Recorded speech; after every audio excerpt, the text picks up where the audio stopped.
projects, maybe they can optimize across projects. So when I want to supply concrete from 3 batching plants to 5 projects, maybe I can actually pull the concrete trucks to the right places at the right time across projects. And when I'm planning subcontractor crew resources to different projects, maybe I can optimize it across projects. And I can achieve much better economies of scale by doing that. Not only that, but if I can then run 100 projects, and I can then use it for purchasing, bidding, I can, like Amazon, I can have very big scope and get better prices from suppliers. They will achieve better economies of scale as well. So there's a very, very strong commercial incentives for being able to do that. So the imagination of digital twin construction then is the idea, that we may have in the future software platforms, a bit like Amazon, Uber, these kind of companies, who are able to manage multiple construction projects, manage the construction planning and execution using software. What does that mean for general contractors? Well, probably, general contractors through time have been reducing their operations. If in previous times they might have employed all the workers, now almost none of them employ workers, they're all subcontracted. And those companies get thinner and thinner and thinner. And what they're really doing is they're taking on and managing the financial risk. So maybe that will become their specialization, and the actual day-to-day operations they'll leave to the platform. Quite possible. That paradigm is what we would call, rather than digital twins for construction, but digital twin construction, as an adjective rather than as a noun. Digital twin as a type of construction. Questions at the end? I'm sure it's not entirely clear. 2 minutes. Oh, half an hour. Excellent. Okay. So what are we doing to try to achieve this current digital twin construction? Well, if I go back to the overall picture, what I want to tell you about is the most recent research that we're engaged in now, not years worth, but we're very much focused on a few areas because we're engaged in a European project on this topic, and each of the different universities, there are 6 universities in the team, plus 3 companies and some others I'll show you in a moment, but they're each tackling in different teams, different parts of this puzzle. So there are some dealing with the monitoring, some with the ontology and the structure of the databases, some with interpreting and evaluating status mostly through AI. We at Technion are very much engaged in the predicting performance, and then we have the planning and control part. So here we go. Monitoring progress.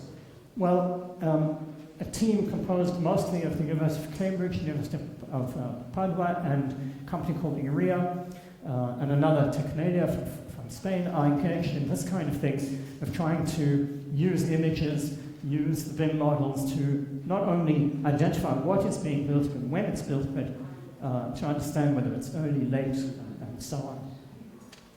A lot of it depends on machine vision, on computer vision, and I'll just give you one example of how they're tackling this. And you'll see how, in this example, the intimate relationship of building information modeling or digital information is so critical to being able to do this monitoring.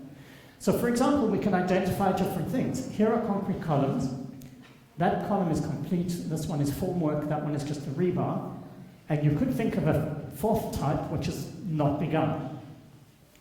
So what they've done is they've collected thousands of images of this kind, and they have labeled images. So they've labeled the images as column not started, rebar, formwork, or finished. Now, if you have a lot of those examples and you're able to train a CNN classifier, then you can apply it to any new photograph of a construction site, and you can look for those things in your images. You can map that to the BIM model from the same vantage point and identify which columns are at which stage of construction. And here, just a quick example of their results so far. This is what we call a confusion matrix in machine learning. And what it's telling you is that there are 50 columns all in all. Of those columns, 32 have not begun. All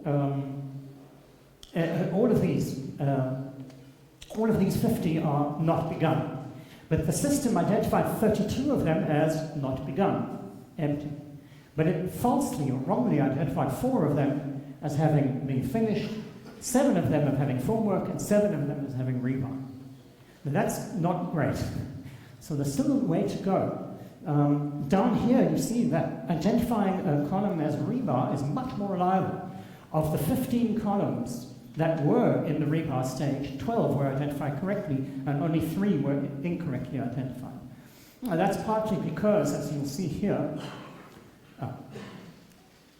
partly you see it here, but you see here that when a column is not begun, then it's very hard for the system to identify because the clues, the features are very small. Whereas when they're either complete or rebar or formwork, there's much more to interpret. So these are the kinds of things that they're doing. And it's steadily improving. They're not the only team working on these things. The overall idea, and these are point clouds. So you can do it from point clouds or from videos. These are point clouds with RGB. Another thing that they're doing is the quality monitoring in a different work package and a slightly different team, but with the same data and the same project. So you have a mesh representation of the as-designed geometry, that's from the BIM model, and you have the red subset of points which represent the wall as it's being built, and so you can clearly see the distinction between things that are in place and things that are out of place. You can also see things that have begun and not been completed by distinguishing those two. So there are 2 teams working on the ideas of the different methods of monitoring. The next one has to do with interpreting and evaluating what you get from the monitoring information. And this is actually work from a team at Technion, a PhD student named Saeed Hassan, who's almost completed this work. And in the framework of this question, the question is, can we really, if we use multiple technologies to monitor work on a construction site, can we fuse the information from those different sources to get better quality interpretation of what was done? So we planned an experiment, and in the lab we designed 2 partitions, one drywall partition with a door and some electrical stuff, and another partition with ceramic tiles and a toilet and a sink. And we then instrumented the laboratory space with, I'll show you in a moment, I believe I have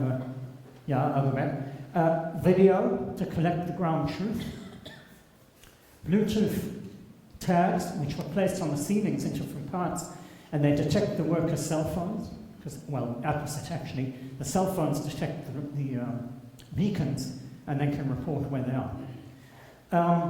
3D video every day at the end of the day to take an image of what was done and compare it to the BIM. A BIM lean application, in this case VisiLean, that workers, manager was required to report. And then the idea is to, and an audio track. So we're recording the audio and trying to interpret when we hear the drill or the hammer or the buzz or whatever else. And I'll go back for a moment and say that we then had the 4D CAD BIM plus time master plan in synchro and the details that were given to the workers, and off we go. So the 2 workers worked on this. You can see one of them here for 2 weeks. Not every hour, not every day, just like in real construction, they were in and out. And then Saeed compiled an algorithm that could take the stream of audio data, video, not the video, but the 3D, the 360 camera data, the Bluetooth, and the reports from the handheld. And then there's an algorithm that decides when to prefer which information over what.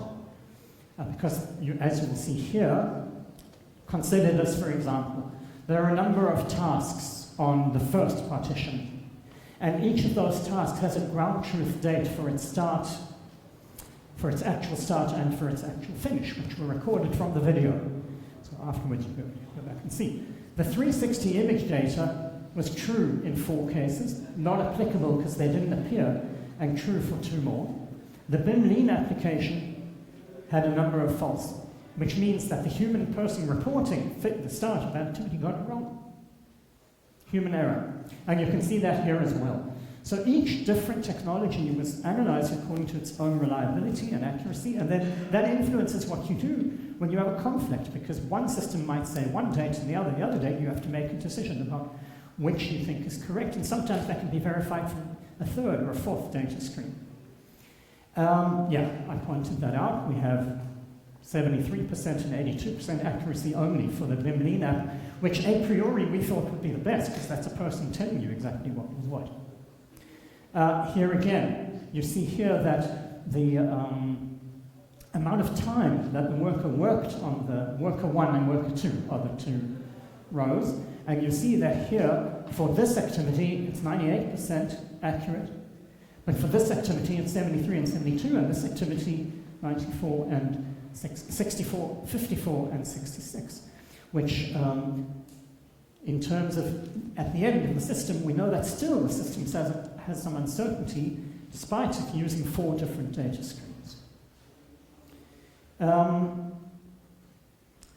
Okay, so again, I guess what I want to say here is this is a work in progress too, but this is a very promising area of work because it uses technologies from computer science and from operations management and from data science in terms of fusing different data streams. There is a whole area of research called complex event processing.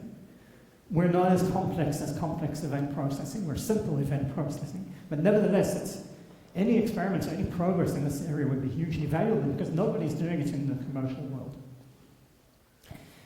Next, the ontology.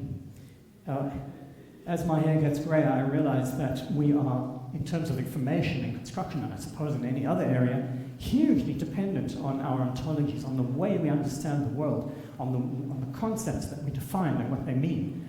And when we're fuzzy